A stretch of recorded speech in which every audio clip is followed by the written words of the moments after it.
નમસ્કાર વિદ્યાર્થી મિત્રો, આર્થિક વિકાસના નિર્દેશકોમાં ચોથા ક્રમે નિર્દેશક છે માનવ વિકાસ આંક HDI, હ્યુમન ડેવલપમેન્ટ ઇન્ડેક્સ, એટલે કે માનવ વિકાસ આંક HDI. મિત્રો, HDI જે છે એ HDI વિકાસના અન્ય નિર્દેશકોની તુલનામાં આ આંક વધુ અદ્યતન અને સર્વસ્વીકૃત માનવામાં આવે છે. અગાઉના પ્રથમ 3 નિર્દેશકો કરતા આ આંક થોડો ચડિયાતો ગણાય છે. 1990 ની અંદર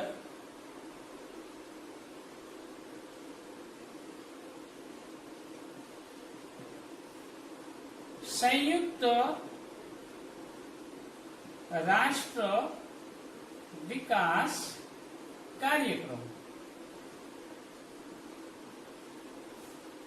સંયુક્ત રાષ્ટ્ર વિકાસ કાર્યક્રમ જેનું નામ છે UNDP, united nation development programme. સંયુક્ત રાષ્ટ્ર વિકાસ કાર્યક્રમ 1990 ની અંદર જે શરૂ થયો, એ કાર્યક્રમની અંદર જે માનવ વિકાસ અહેવાલ, આની અંદર જે HDR 2014 એટલે કે માનવ વિકાસ અહેવાલ રજૂ થયો. એ અહેવાલને માનવ વિકાસ અહેવાલ HDR કહેવામાં આવે છે. અને એની અંદર બે મહાન અર્થશાસ્ત્રીઓ છે. એક છે અર્થશાસ્ત્રી મહેબૂબ ઉલ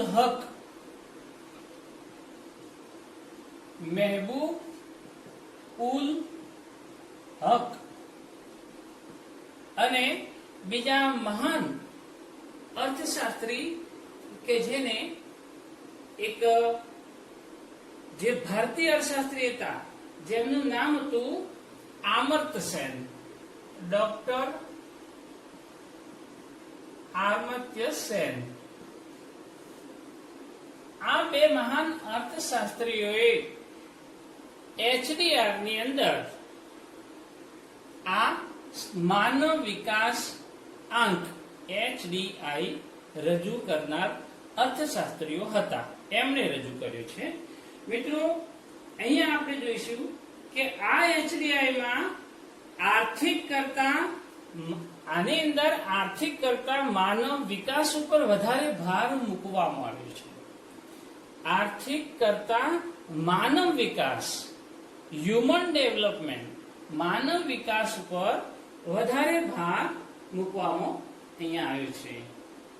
આવકનો નિર્દેશક એ એક આવક દર્શાવે છે, પરંતુ એટલે કે આવકનો નિર્દેશક એક માત્ર આર્થિક છે, જ્યારે આ PQLI નો નિર્દેશક એ સામાજિક છે. આવક એટલે કે રાષ્ટ્રીય આવક અને માથાદીઠ આવક, આ બંનેના જે આંક છે એ આર્થિક સ્થિતિ દર્શાવે છે. ત્રીજા નંબરનું PQLI જે છે આંક એ સામાજિક સ્થિતિ દર્શાવે છે, જ્યારે HDI એ આર્થિક અને સામાજિક એમ બંને બાબતોને ધ્યાનમાં લે છે. એટલે આ HDI ની અંદર આર્થિક અને સામાજિક બંને સ્થિતિને ધ્યાનમાં લેવાતું હોવાથી HDI માં આર્થિક માપદંડોની સાથે બિન આર્થિક માપદંડો પર ભાર મૂકવામાં આવી રહ્યો છે. એટલા માટે અગાઉના આવક અને જે PQLI, આવકના નિર્દેશકો પહેલા ને બીજો, ત્રીજા ગણનો PQLI એ આવકનો નિર્દેશક એ આર્થિક સ્થિતિનો ખ્યાલ આપે છે જ્યારે PQLI એ સામાજિક સ્થિતિનો ખ્યાલ આપે છે, જ્યારે આ ચોથા ક્રમનો જે છે એ આંક એક આર્થિક અને સામાજિક બંનેની સ્થિતિ ઉપર ભાર મૂકે છે. મિત્રો, આ HDI તૈયાર કરવામાં ભારતીય અર્થશાસ્ત્રીઓનો ફાળો મુખ્ય છે. ઇન્ડિયન ઇકોનોમી, જે ભારતીય અર્થશાસ્ત્રીઓ છે, ઇન્ડિયન ઇકોનોમિસ્ટ, એમનો મુખ્ય ફાળો રહ્યો છે.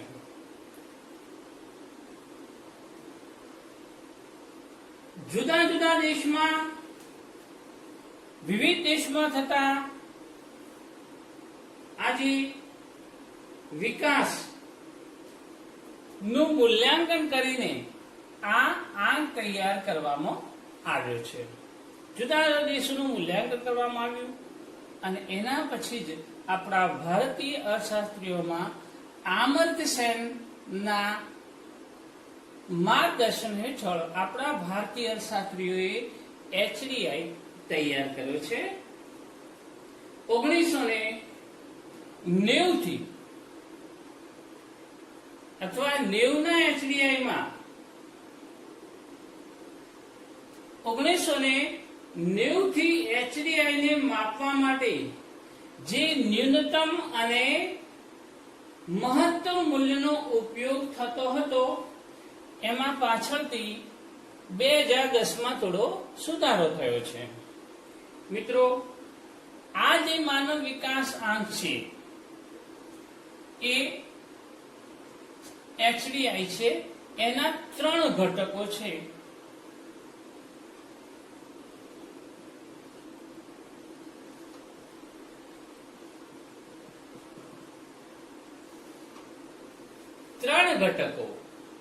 જેમ અગાઉના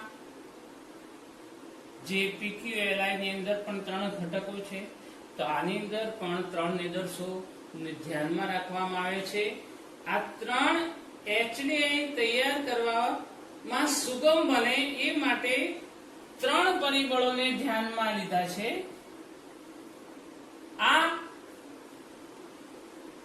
HDI ની અંદર પહેલું પરિબળ છે આરોગ્ય, એટલે કે અપેક્ષિત આયુષ્ય.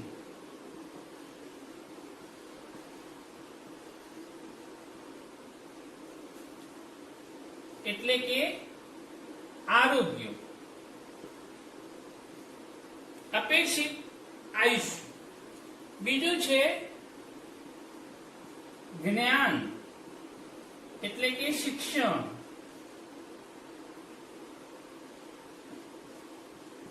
અને ત્રીજો માપદંડ છે જીવન ધોરણ.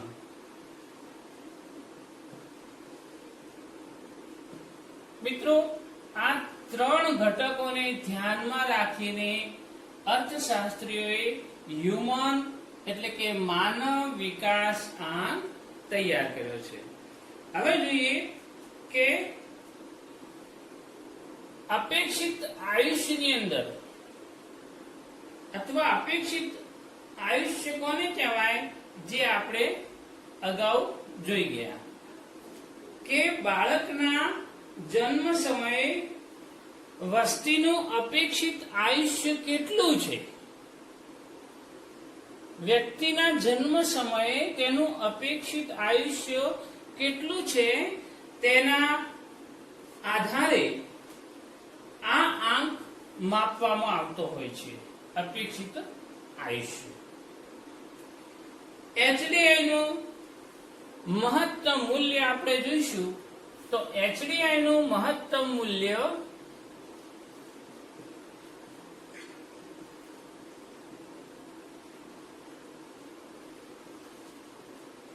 1 છે અને ન્યૂનતમ મૂલ્ય 0 છે. ટૂંકમાં 0 થી 1 સુધી HDI નું મૂલ્ય ગણવામાં આવે છે. આજ અપેક્ષિત આયુષ્યની અંદર 50 વર્ષથી ઓછું આયુષ્ય કોઈ વ્યક્તિનું હોય તેને તંદુરસ્તીથી વંચિત ગણવામાં આવે છે. અપેક્ષિત આયુષ્યમાં 50 વર્ષથી જેનું આયુષ્ય ઓછું હોય એની તંદુરસ્તી ખરાબ છે અથવા તો તંદુરસ્તીથી એ વ્યક્તિ વંચિત છે એમ કહેવાય. જેમ અપેક્ષિત આયુષનો આંક ઊંચો હોય, 50 થી 55 હોય, 60 હોય, એમ અપેક્ષિત આયુષ્યનો આંક ઊંચો હોય એમ આરોગ્યની સ્થિતિ અથવા આયુષની સ્થિતિ સારી કહેવાય. અને જેમ અપેક્ષિત આયુષ્યનો આંક નીચો હોય તેમ આરોગ્યની ખરાબ સ્થિતિ ગણાય. મિત્રો, અહીંયા અપેક્ષિત આયુષ એ પહેલું ઘટક એચડીઆઈમાં સ્વીકારવામાં આવ્યું છે. બીજું ઘટક છે જ્ઞાન, એટલે કે શિક્ષણ. તો આ ઘટકની અંદર જ્ઞાન એટલે કે શિક્ષણ જાણવા માટે એની અંદર પુખ્ત શિક્ષિતોની ટકાવારી, પુખ્ત ઉંમરના વ્યક્તિઓ જે છે એવા શિક્ષિતો ની ટકાવારીને ધ્યાનમાં લેવામાં આવે છે. એની અંદર 15 વર્ષથી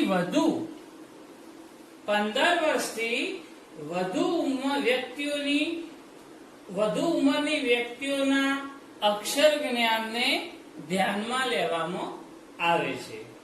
મિત્રો, આ અંક તૈયાર કરવા બે બાબતો ગણતરીમાં લેવામાં આવે છે. એક તો સ્કૂલિંગ ની સરેરાશ વર્ષ, એટલે કે સ્કૂલે કેટલા બાળકો જવા યોગ્ય છે એની અંદર સ્કૂલિંગ નું સરેરાશ વર્ષ, એટલે કે અહીંયા શાળા કક્ષાના જે છે એ સ્કૂલિંગ કહેવાય. એ સ્કૂલિંગ નું સરેરાશ વર્ષ ધ્યાનમાં રાખવામાં આવે છે. અને એના પછી સ્કૂલિંગનું અપેક્ષિત વર્ષ, કેટલી અપેક્ષા રાખવામાં આવે છે. જવા યોગ્ય 15 વર્ષથી વધુ ઉંમરના વિદ્યાર્થીઓમાં જવા યોગ્ય કેટલા છે, એમાંથી જાય છે કેટલા, શિક્ષણ પ્રાપ્ત કરે છે કેટલા. તો એ બાબતને, આ બંને બાબતોમાંથી બાળક શાળામાં સરેરાશ વર્ષ કેટલા વર્ષ ગાળે છે, બાળક શાળામાં કેટલા સમય રહે છે, એ આંક અહીંયા મેળવવામાં આવે છે. આ જ્ઞાનની અંદર આપણે જાણીશું. પછી જીવન ધોરણ. જીવન ધોરણ એ એચડીઆઈ નું ત્રીજું ઘટક છે. મિત્રો, સારા જીવન ધોરણમાં પીવાના શુદ્ધ પાણીની સગવડોની વાત કરીએ આપણે. પીવાનું શુદ્ધ પાણી, પછી આરોગ્યની સેવાઓ, એના પછી સેનિટેશનની સેવાઓ ગણીએ, બાળ મૃત્યુ દરને ધ્યાનમાં લઈએ, પછી ખાસ કરીને ગરીબી અને જે બેકારી છે એની અંદર એટલે કે ગરીબોની અંદર માથાદીઠ કેલરીની પ્રાપ્તિ કેટલી છે, એના પછી ચરબી અને પ્રોટીન ની પ્રાપ્તિ કેટલી છે, આ બધી બાબતોને આ જીવન ધોરણની અંદર, ઘટકની અંદર ધ્યાનમાં લેવામાં આવતી હોય છે. મિત્રો, આવકનો સૂચકાંક એ જીએનપી ના આધારે તૈયાર કરાય છે. અને આ જે આવકનો સૂચકાંક છે એ જીએનપી, ગ્રોસ નેશનલ પ્રોડક્ટ, કાચી રાષ્ટ્રીય પેદાશ, જીએનઆઈ પરથી તૈયાર કરવામાં આવે છે. અને પીપી ના આધારે મપાય છે. પરચેઝિંગ પાવર પેરિટી, સમ ખરીદ શક્તિના આધારે મપાય છે. તો મિત્રો, અહીંયા આવકનો સૂચકાંક આપણે અગાઉ જોઈ ગયા, એ જીએનઆઈ ના આધારે મપાય છે. એટલે કે કાચી રાષ્ટ્રીય આવકના આધારે મપાય છે. જ્યારે અહીંયા આપણે પીપી ના આધારે, ટ્રિપલ પી, પરચેઝિંગ પાવર પેરિટી, એના આધારે માપવામાં આવે છે. આના આધારે તૈયાર થાય છે, બનાવવામાં આવે છે, આના આધારે માપવામાં આવે છે.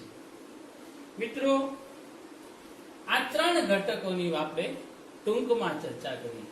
હવે એના પછી માનવ વિકાસ આંકની અંદર એક બીજી બાબત જોઈશું કે આ જે HDI છે એની અંદર મુખ્ય કઈ કઈ બાબતોને ધ્યાનમાં રાખવામાં આવતી હોય છે. HDI ની અંદર મુખ્ય આમ જોવા જઈએ તો કેટલીક મહત્વની બાબતો ધ્યાનમાં રાખવામાં આવતી હોય છે. પહેલી બાબત આપણને ખબર છે કે 3 ઘટકો કયા? અપેક્ષિત આયુષ્ય, જ્ઞાન અને જીવન ધોરણ. આ 3 ઘટકોના આધારે HDI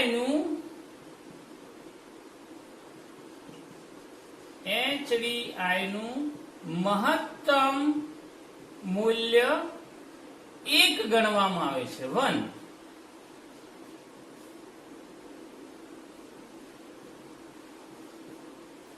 અને ન્યૂનતમ મૂલ્ય 0 ગણવામાં આવે છે. આ પહેલી મુખ્ય બાબત. 3 ઘટકોના આધારે HDI નું મહત્તમ મૂલ્ય 1 ગણવામાં આવે છે. બીજી બાબત એ છે કે HDI નું મૂલ્ય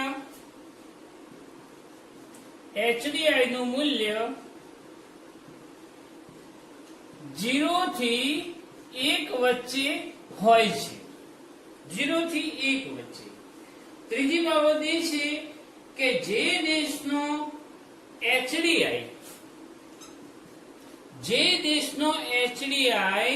એ 1 ની નજીક તેમ તે દેશ વધુ વિકસિત ગણાય.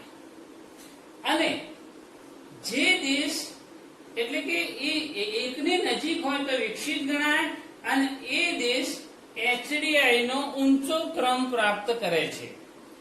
એના પછી જે દેશ 0 ની નજીક હોય, 1 થી દૂર એટલે કે 0 ની નજીક હોય તો એ ઓછો વિકસિત છે, તેને HDI નો નીચો ક્રમ મળે છે.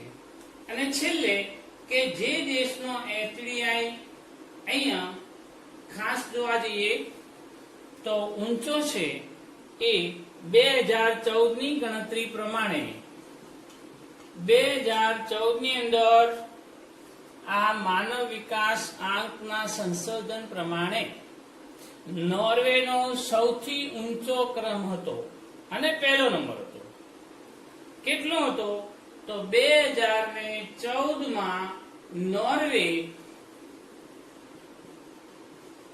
0.944 આંક સાથે પહેલો ક્રમ હતો નોર્વેનો. કેટલો? 2014 માં નોર્વેમાં 0.944 આંક સાથે નોર્વેનો પહેલો ક્રમ હતો. જ્યારે એ જ સમયે ભારતની વાત કરીએ, આપણા દેશની વાત કરીએ તો ભારત 0.609 ક્રમાંક સાથે આપણા દેશનો 130મો ક્રમ હતો. ભારત સૌથી પહેલો નંબર નોર્વેનો હતો 2014 માં. એ ક્રમ હતો 0.944, જ્યારે એ જ સમયે ભારતનો ક્રમાંક હતો 0.609 ના આંક સાથે 130મો નંબર હતો.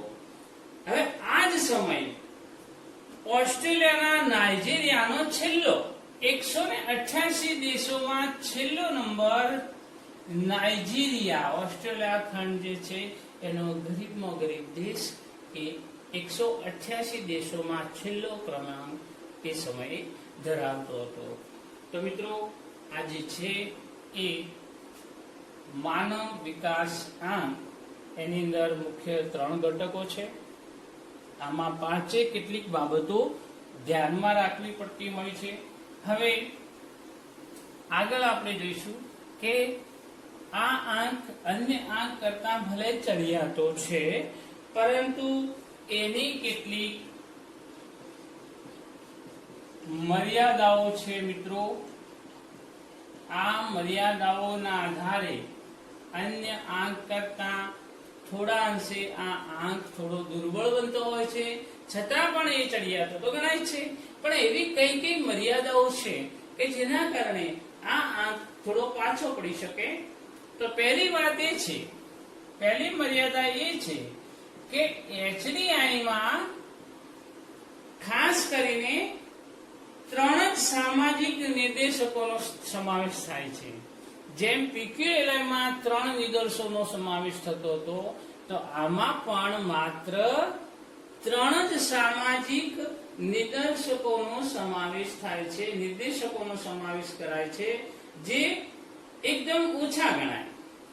વાસ્તવની અંદર પ્રજાના કલ્યાણ માટે તો આ સિવાયના બીજા અનેક નિર્દેશકો જે છે એનું પણ અધિક મહત્વ હોય છે, પરંતુ આની અંદર અન્ય નિર્દેશકોની અવગણના થાય છે.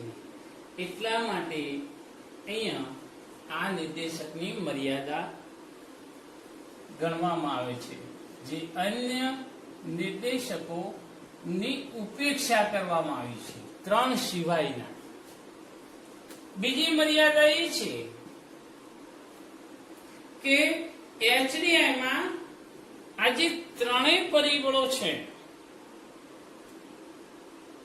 શિક્ષણ, પછી જ્ઞાન અને જીવન ધોરણ, આ 3 જે નિર્દેશકો છે એને સરખો મહત્વ અપાય છે. ખરેખર તો અહીંયા 3નું જુદી જુદી પરિસ્થિતિમાં જુદું જુદું મહત્વ હોય છે. એટલા માટે 3ને અર્થશાસ્ત્રીઓ કેટલાક કહે છે કે આ 3ને સરખું મહત્વ અપાય નહીં. એ દ્રષ્ટિએ HDI થોડો ઝાંખો પડે છે. અને ત્રીજી મર્યાદા એ છે કે આ HDI એ દેશની નિરપેક્ષ પ્રગતિ દર્શાવતો નથી, પરંતુ માત્ર સાપેક્ષ પ્રગતિ દર્શાવે છે. એટલે કે નિરપેક્ષ નહીં, સાપેક્ષ જ કેમ? એટલે કે કોઈ એક દેશ અન્ય દેશની સરખામણીમાં કયા સ્થાને છે તે દર્શાવે છે. મિત્રો, અહીંયા શા માટે છે એ દર્શાવતો નથી. તો અહીંયા HDI ની આવી મિત્રો 3 મર્યાદાઓ આપણે આપી શકાય. અને છેલ્લે આપણે 2015માં HDI ની દ્રષ્ટિએ વિશ્વની જે સ્થિતિ છે એ આપણે હવે પછી યુનિટ 10 ની અંદર જોઈશું. અસ્તુ.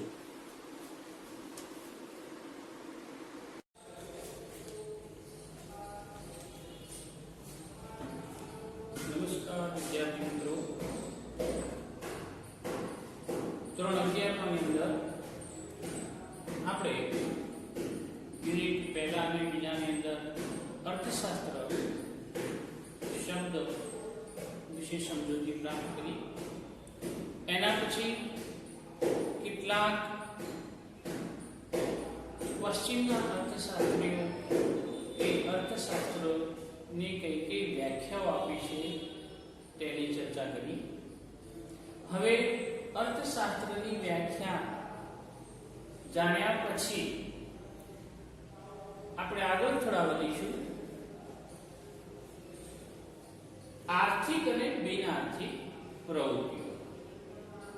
મિત્રો, આર્થિક પ્રવૃત્તિ કોને કહેવાય અને બિનઆર્થિક પ્રવૃત્તિ કોને કહેવાય? પહેલા આપણે આર્થિક પ્રવૃત્તિની વાત કરીશું.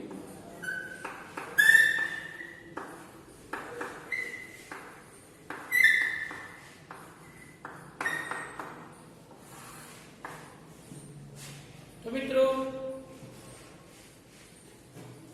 આપણે સૌથી પહેલા માનવ જીવન કે માનવ વર્તનની વાત કરીશું. માનવી સવારે નિદ્રામાંથી જ્યારે ઉઠે અને રાત્રે સૂઈ જાય ત્યાં સુધી સતત પ્રયત્નશીલ રહે છે. સતત પરિશ્રમ કરવાની, મહેનત કરવાની, દોડધામ કરવાની તેની પ્રવૃત્તિ સતત ચાલુ રહે છે. પરંતુ મિત્રો, અર્થશાસ્ત્રની અંદર આ તમામ પ્રવૃત્તિઓ મહત્વની ગણાતી નથી અથવા આર્થિક ગણાતી નથી. જેમ કે સવારે ઉઠીને પેપર વાંચે તો એક પ્રવૃત્તિ, મંદિરે દર્શન કરવા જાય, ચા નાસ્તો કરે, હરવા ફરવા જાય, મિત્રોને મળે, દુકાને બેસે, કંઈક દેશ વિદેશની રાજકીય અને સામાજિક ચર્ચાઓ કરે, ટીવી કે ફિલ્મ જુએ. આવી અસંખ્ય સેંકડો પ્રવૃત્તિઓ માનવી સતત કરતો રહે છે. પરંતુ અર્થશાસ્ત્ર આ બધી પ્રવૃત્તિઓનો અભ્યાસ કરતું નથી. કેટલીક પ્રવૃત્તિઓ તે બદલાની અપેક્ષા કરે છે તો તેને આપણે આર્થિક પ્રવૃત્તિ કહીશું. અને જેમાં બદલો નહીં પરંતુ દયાથી, પ્રેરણાથી, માયાથી કે અન્ય કોઈ લાગણીઓથી પ્રેરાઈને જે પ્રવૃત્તિ કરે છે એ બધી આર્થિક કહેવાતી નથી, કારણ કે તેમાં કોઈ બદલો મળતો નથી, પ્રત્યક્ષ બદલો મળતો નથી. તેથી તે બિનઆર્થિક પ્રવૃત્તિઓ છે. તો મિત્રો, પહેલા આપણે આર્થિક અને બિનઆર્થિક બે વાતોનો અહીંયા અભ્યાસ કરવો રહ્યો. કારણ કે આર્થિક પ્રવૃત્તિ અને બિનઆર્થિક પ્રવૃત્તિમાં શું ભેદ છે? માનવી જે તે કામ કરે છે એ આર્થિક પ્રવૃત્તિ કરી કે બિનઆર્થિક પ્રવૃત્તિ કરી? તો આપણા અર્થશાસ્ત્રમાં આ બંનેનો તફાવત છે, ભેદ છે. આર્થિક પ્રવૃત્તિ એ બદલાની અપેક્ષાથી કરવામાં આવે છે. આપણે આની વ્યાખ્યા જોઈએ કે માણસ પોતાની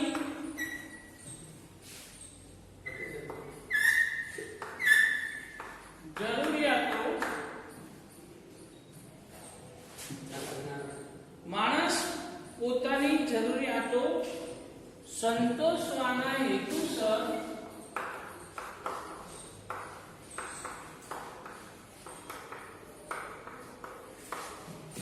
કોઈ પણ માનવી પોતાની જે જરૂરિયાતો છે એ સંતોષવાના હેતુસર, બીજી વાત, વસ્તુ અને સેવાઓ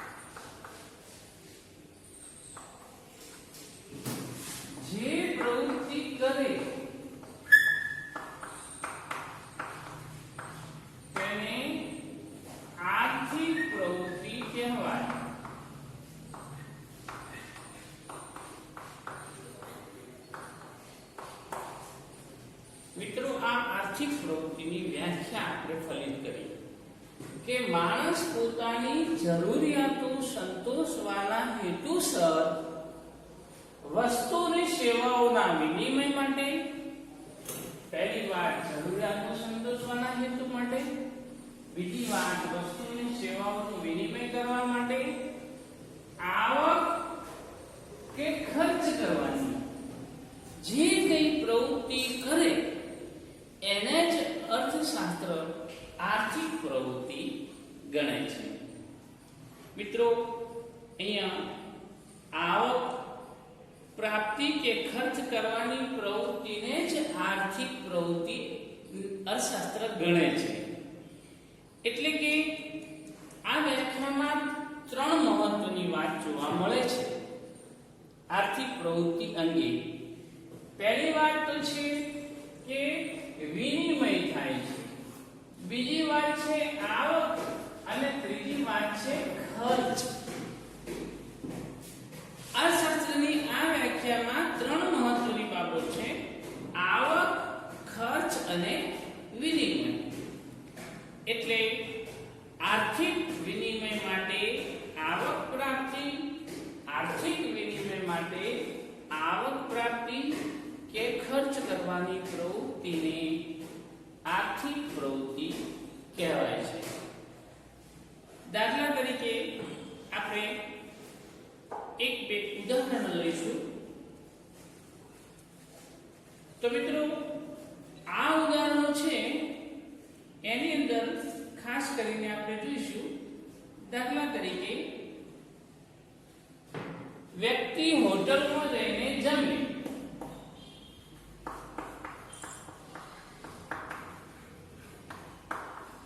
જમવું.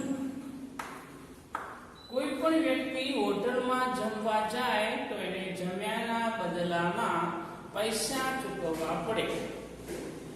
તો આ જે પ્રવૃત્તિ છે એ ખર્ચની પ્રવૃત્તિ છે. એટલે ખર્ચની જરૂરિયાત અહીંયા ઉપસ્થિત થાય છે. ખર્ચ કરીને જરૂરિયાત સંતોષી શકાય છે. બીજી વાત છે કે ખેતરમાં મજૂરી કરવાની અથવા કોઈ પણ જગ્યાએ કારખાનામાં શ્રમિક કામ કરે તો ખેતર કે કારખાનામાં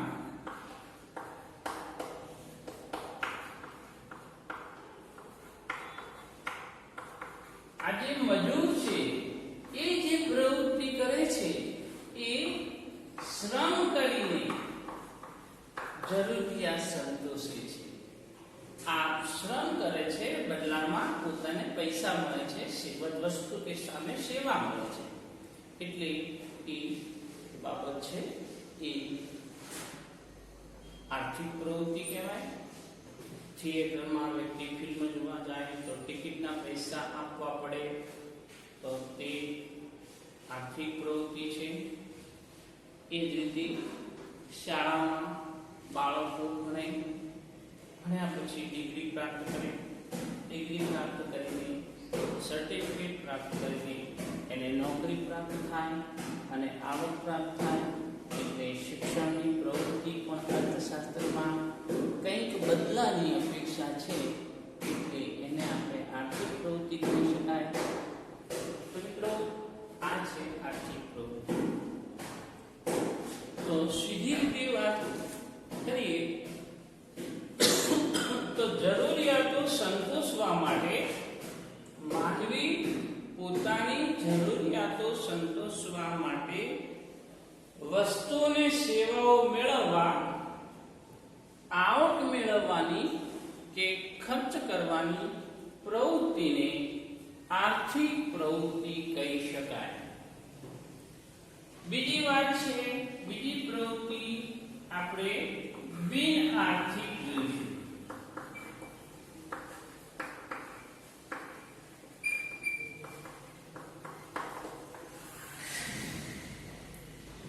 બિન આર્થિક, જેને નોન ઇકોનોમિક એક્ટિવિટી કહેવામાં આવે છે.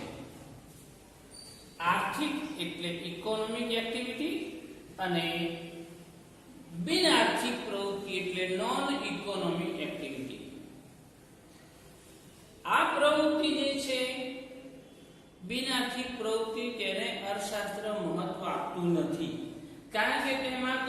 પ્રત્યક્ષ બદલો કે વળતર પ્રાપ્ત થતું નથી.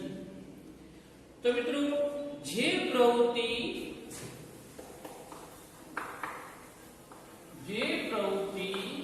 દયા, માયા, પ્રેમ વગેરે જેવી લાગણીઓ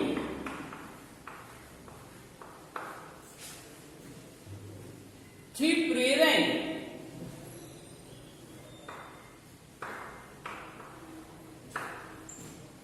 જે પ્રવૃત્તિ કરે તેને બિન આર્થિક પ્રવૃત્તિ કહેવામાં આવે છે.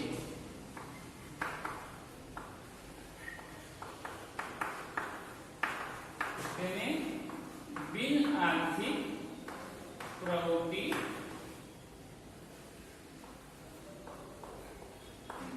કહે છે. બિન આર્થિક પ્રવૃત્તિ મિત્રો આને બિન આર્થિક પ્રવૃત્તિમાં કોઈ આવક, ખર્ચ કે વિનિમય થતો નથી. કારણ કે દાન આપવું, દક્ષિણા આપવી, કોઈ માન, કોઈની માયા, કોઈને પ્રેમ, કોઈને બદલો, કોઈ પણ લાગણીશીલ અથવા તો બક્ષિસ કે ભેટ આપવી, એના બદલામાં કોઈ પ્રત્યક્ષ રીતે સીધી કોઈ વળતર પ્રાપ્ત થતી નથી. સામે કોઈ વસ્તુ કે સેવા પણ ન મળે અને નાણાં પણ ન મળે. તો આ માનવી જે પ્રવૃત્તિ કરે છે તે આર્થિક ગણાતી નથી. અર્થશાસ્ત્ર તેની નોંધ લેતું નથી. તેથી આવી પ્રવૃત્તિઓને બિન આર્થિક પ્રવૃત્તિઓ કહેવામાં આવે છે. મિત્રો માનવી ને અનેક જરૂરિયાતો માંથી અથવા અનેક જરૂરિયાતો પૂરી કરવા માટે તે વસ્તુ કે સેવા મેળવવા માટે કાં તો સામે વસ્તુ કે સેવા કે નાણાં આપે છે અને સામે વસ્તુ કે સેવા કે નાણાં લે છે. આમ શિક્ષણની વાત કરીએ તો શિક્ષણમાં પણ આપણે જોઈ ગયા કે માણસ વિદ્યાર્થી શિક્ષણ પ્રાપ્ત કરે છે તો એ શિક્ષણ બના બદલામાં એને ડિગ્રી મળે છે, એને સર્ટિફિકેટ મળે છે, પછી નોકરી મળે છે, નોકરી મળે એટલે પગાર મળે છે, એની આવક વધે છે. તો વિદ્યાર્થીની પ્રવૃત્તિ એ પણ મિત્રો આર્થિક પ્રવૃત્તિ કહી શકાય. પણ બદલામાં જો વિદ્યાર્થી ભણ્યા પછી નોકરી મફત કરે, પગાર લેશે નહીં, સેવા અર્થે કામ કરે તો એ બિન આર્થિક પ્રવૃત્તિ છે. તો મિત્રો કોઈ શિક્ષક ગરીબ વિદ્યાર્થીને મફત ભણાવે, ટ્યુશન આપે તો એ પ્રત્યક્ષ સામે કોઈ વળતર લેતો નથી, પૈસા લેતો નથી. તેથી તેને બિન આર્થિક પ્રવૃત્તિ કહેવાય. પરંતુ એ શિક્ષક વિદ્યાર્થીને ફી લઈને ટ્યુશન ભણાવે તો એ આર્થિક પ્રવૃત્તિ બની જાય છે. મિત્રો અહીંયા આપણે આર્થિક અને બિન આર્થિક પ્રવૃત્તિની થોડી ચર્ચા કરી. હવે આપણા અર્થશાસ્ત્રની અંદર બે પ્રકારના અભ્યાસની સરળતા ખાતર આપણા અર્થશાસ્ત્રના બે ભાગ પાડવામાં આવે છે. એકમલક્ષી અને સમગ્રલક્ષી અર્થશાસ્ત્ર, એની વાત કરીશું.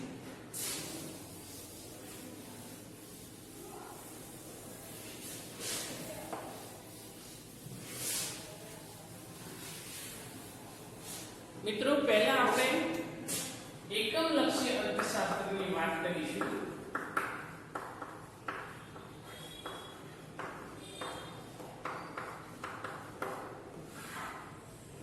તો એકમલક્ષી અર્થશાસ્ત્ર નો અર્થ થાય નાનું અર્થશાસ્ત્ર અથવા એકમ એટલે કે એક જ એકમનો અભ્યાસ કરતું શાસ્ત્ર.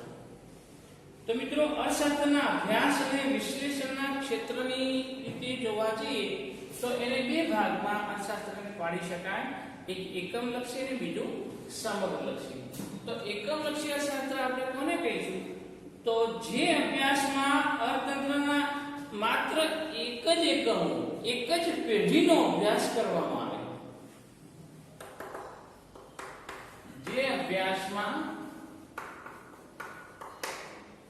અર્થતંત્રના માત્ર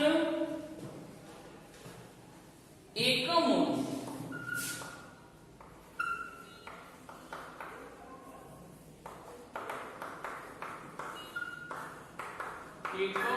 જ અભ્યાસ કરવામાં આવે,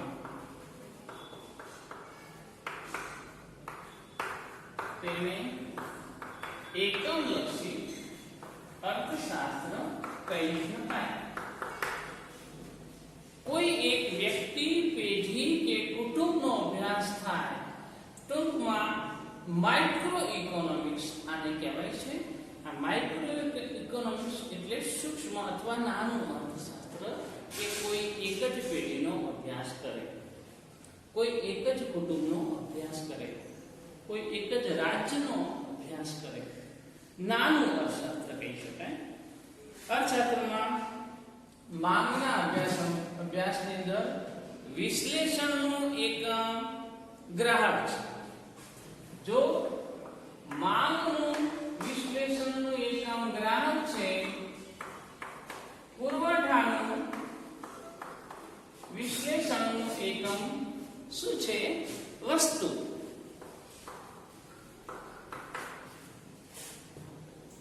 તો આ જે છે એ પુરવઠાના અભ્યાસમાં પેઢી એ વિશ્લેષણનું એકમ પેઢીનું વસ્તુ છે અથવા સેવા છે.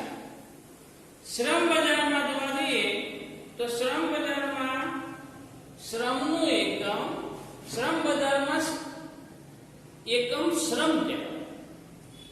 જ્યાં આ એકમના વર્તનનો, જ્યાં આ એકમોનો વર્તનનો અભ્યાસ થાય, જ્યાં સીમાંતની ગણતરી થાય, એ અભ્યાસ એકમલક્ષી ગણાય છે. આવા એકમલક્ષી અભ્યાસનું કેન્દ્ર બિંદુ એકમ હોય છે. એકમ એટલે એક અથવા ઓછું. જેમ વસ્તુની કિંમત નક્કી કરવી હોય એટલે કે કિંમત નિર્ધારણમાં, પછી પેઢીની સમતુલા, શ્રમિકની સીમાંત ઉત્પાદકતા, પછી વેતન નિર્ધારણ એટલે કે પગાર કે વેતન નક્કી કરવું, આ બધી બાબતો જે છે એ એકમલક્ષી છે. ટૂંકમાં ગ્રાહક, પેઢી, શ્રમિક, આવા બધા એકમોનો અભ્યાસ કરવામાં એકમલક્ષી અર્થશાસ્ત્ર મદદરૂપ થાય છે.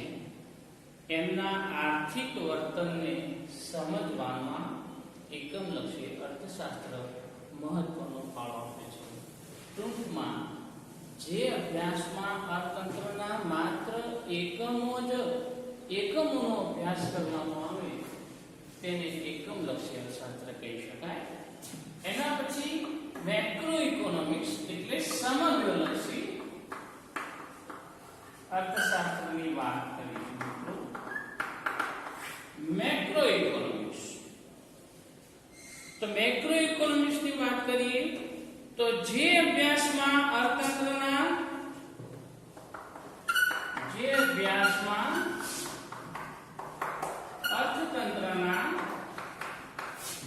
સમગ્ર ક્ષેત્રોનો અભ્યાસ થાય, કોઈ ક્ષેત્ર બાકી ન રહે, એટલે કે સમગ્ર ક્ષેત્રનો અભ્યાસ થાય.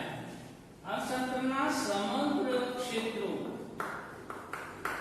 અભ્યાસ થાય અથવા અભ્યાસ કરે તેને સમગ્રલક્ષી અર્થશાસ્ત્ર કહેવાય. સમગ્રલક્ષી અર્થશાસ્ત્ર મિત્રો અહીંયા ખાસ જોવા જઈશું તો સમગ્રલક્ષી અર્થશાસ્ત્રમાં વિશ્વની અંદર જે ગરીબી ચાલે છે, દેશમાં ગરીબી છે, બેરોજગારી છે, અથવા તો દેશની અંદર જે કંઈ નાણાંનું મૂલ્ય છે, ભાવ સપાટી, પછી રાષ્ટ્રીય આવકની ગણતરી, આવી જે આખા રાષ્ટ્રને લગતી સમસ્યાઓ છે તેનો અભ્યાસ સમગ્રલક્ષી અર્થશાસ્ત્રમાં કરવામાં આવે છે.